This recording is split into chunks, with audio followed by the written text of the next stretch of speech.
A pleasant day to everyone. Welcome to the new normal of learning. So, before we go to the course topic, let me introduce myself.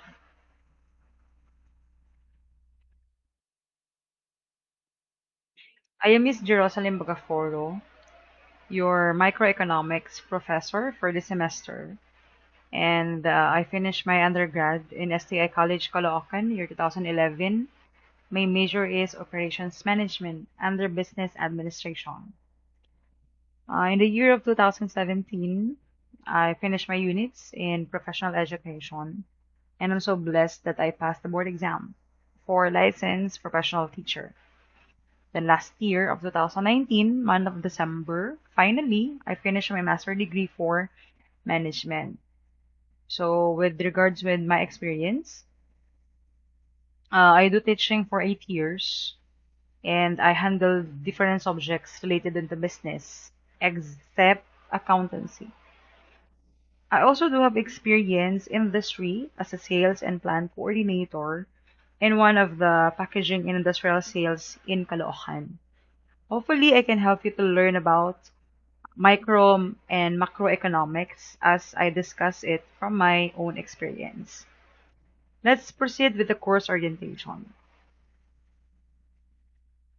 Okay, so before anything else, ano nga ba ang micro and macroeconomics? So, the course description is that this course is introductory for undergraduate courses that uh, teaches the fundamentals of micro and macroeconomics.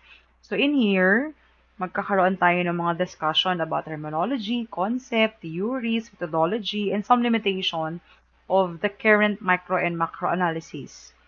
This course also will provide you students with theoretical structure for you to analyze and understand what's going on with our economy and relates with the individual or even in businesses.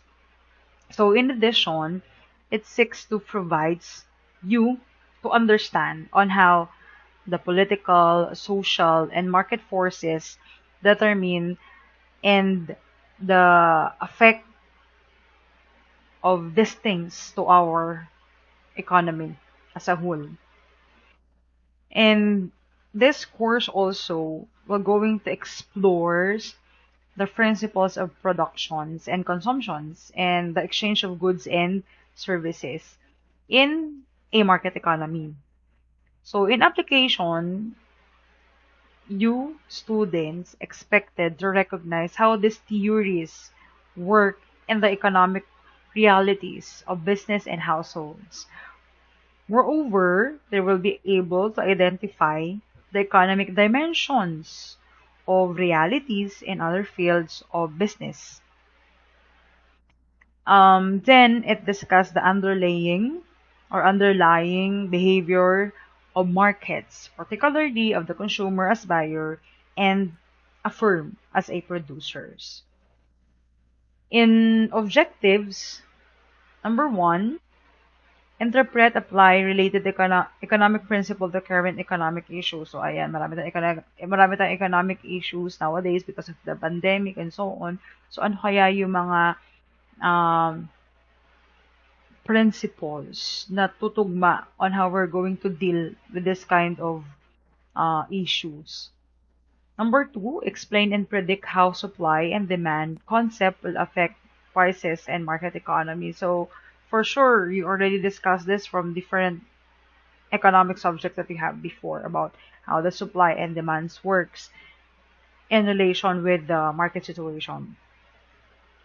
Third, understand how theoretical the macro and microeconomics core principles relate to practical economic issues and how they can be used to analyze important real-world economic problems and development. So, paano po nagwo-work si macro and micro, no? When it comes to um, economic issues, how these two evolve uh, in one issues. Next, Number 4, distinguish between the economic outcomes associated with perfect competitions.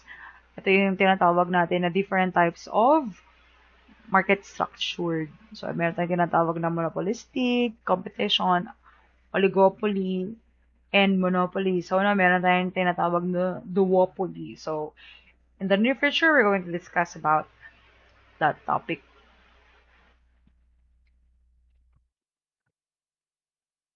Okay, so in our course, topics are divided into three, which is the prelim, midterm, and final. So let's take a look for each topic.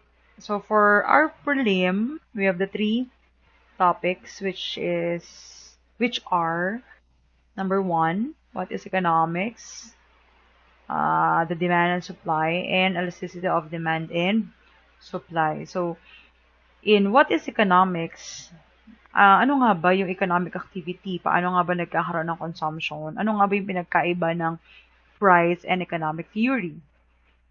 And since we're talking about economic theories, ano-ano po ba yung mga types of economic system?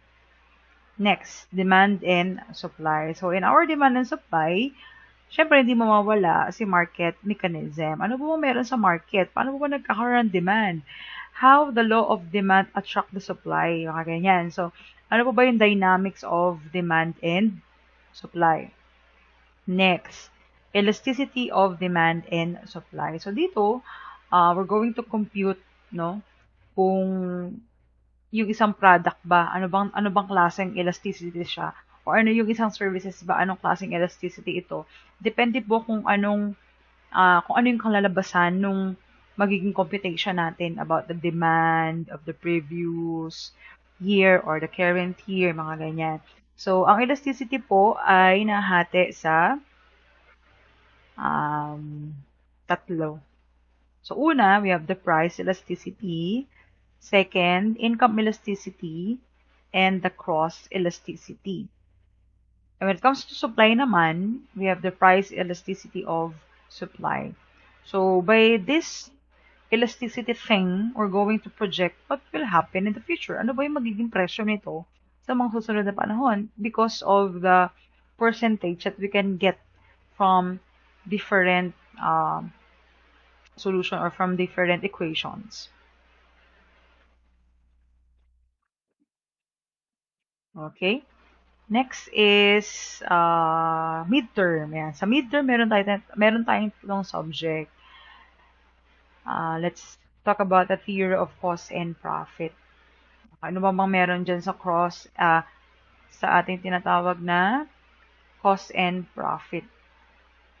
So, the general concept, paano nga ba kumikita, paano gumagastos, ano ba yung mga iba't ibang klase ng gastos. No? We have the fixed and variable costs. So, pag pinagsama mo yan, tawag dyan ay total cost. Ayan. So, for sure, you are familiar already. So, in our cost also, nakapaloob din dyan si opportunity cost. So, pag sinabing opportunity cost, you can choose only one by many options. So, kapag ka namili ka ng isa, ano yung mga hindi mo napili na kung saan meron siyang value. Okay? It's either value of money, value of time, ganyan. And next is the perfect competition. Okay? Ano bang meron sa perfect competition? Ito na at dito na papasok yung tinatawag na market structure. Pag sinabing perfect competition, perfecto. Meaning, lahat makakakita ka sa isang lugar na lahat sila pare-parehas or genuine or let's say um, yung product ng isang store, ganun din yung product ng isang store. So, ibig sabihin homogeneous, no? Pare-parehas sila. Next is monopoly. So, pag sinabing monopoly, only one supplier. So, sila lang nagsusupply, wala silang kompetensya. So, ayan. Pag-aaral natin kung paano ba maging monopoly, no? Ano ba yung mga advantage and disadvantage ng mga ito. Next is monopolistic competition. So, hindi naman siya nag-iisa. May mga kakompetensya siya. Yun nga lang, may mga part na kung saan limitado lang din. Kaya siya tinawag na monopolistic competitions. Next.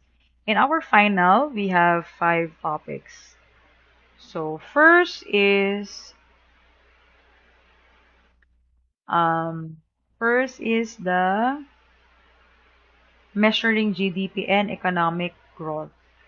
So, dito, magko-compute tayo, the demand estimation, the consumption function, and the saving function.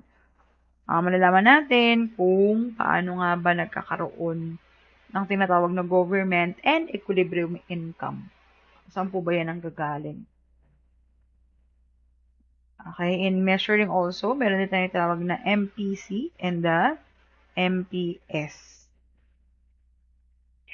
Next is the inflation. So, ano meron sa inflation? Different types. The quantity theory of money, the Phillips curves, measurement of price increase, and the meaning of index. Next is the exchange rate and the balance of payment. No? Pag-aaralan din natin dito yung tinatawag na mercantilism, the need for trade. So, lahat naman nakikipag-trading. Nagkakaroon pa ba ng balance? When it comes to trading, nagkakaroon pa ba ng balance when it comes to payment? Kapag po ba nagkakaroon tayo ng exchanges of goods and services with other country, nagiging tugma ba yung binabayad nila based doon sa worth ng money natin dito sa Philippines. So, yan yung mga factors na kailangan natin i-consider when it comes to exchange rate and balance of payment. So, syempre, para maging balanse lahat, may mga tinatawag tayong trade practices and policy. So, pag-uusapan natin yan sa mga susunod na araw. Next, we also have the fiscal policy. So, sa fiscal policy natin, dito nakapaloob yung mga iba't ibang klaseng sources and uses of public fund. Paano ba siya ginagastos? Para saan ba ito? Mga ganyan. And since we're talking about fiscal policy, pag-uusapan na rin natin dito yung principle of taxation. So somehow, we're going to become familiarized, no? Dati, meron tayong tinatawag na exemption. But because of the train law, may mga iba't ibang bago na yan, wala na tayong exemption. So, meron na lang tayong, depende sa tinatawag natin na, yung bracket or tinatawag natin na matrix, no? Kung magkano yung babayaran ng isang individual, di ba? Depende sa kanyang income. Okay, next is the monetary policy. Monetary, it deals with money. Ano ba ang function ng pera? Bukod sa bumili, or bukod sa bukod sa bumili, ano pa ba yung bukod sa pautang, yan. Bukod sa investment, so ayan, ano pa yung mga functions nito? And paano nga ba nagkakaroon ng money supply when it comes to bank? And money in the central bank. And syempre, bago kayo mag-produce ng pera or bago tayo mag-produce ng pera, ano tayong tinatawag ng monetary policy. So, hindi pwedeng, kailangan ng pera ng tao, kailangan natin mag-produce. No. So, meron tayong mga tinatawag na policy. Next is the grading system. So, as of now, this is the suggested grading system based from the College of Education. So, ito po yung kanilang binigay sa akin. So, this is divided into 5. Ayan. So, first is the quizzes, which is 20%. So, yung magiging quiz natin, I am going to upload that in LMS. And, let's see if we're going to have a time frame or what. But, I want you to know that I'm not strict with the submission because I know some of you have difficulties when it comes to accessibility, no, ng ating mga resources. Next, recitation. Titingnan ko kung paano ito mangyayari.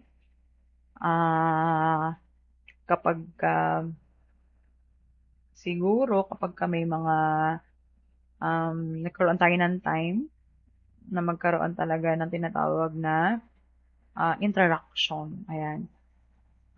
Next is the attendance. Attendance is 10%. Report and term paper. Yan, may mga ipapasa kayo. Maybe may mga case study tayo dyan na may kiroong kinalaman sa economic situation.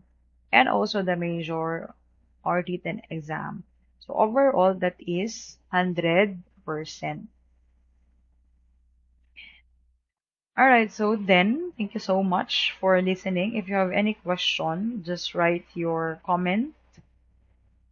And it's highly appreciated po kapag kayo ay nagtanong. Meron kayong hindi o medyo naguluhan kasi medyo mabilis ako magsalita. I'm going to entertain those questions. Anyhow, thank you so much for listening. God bless.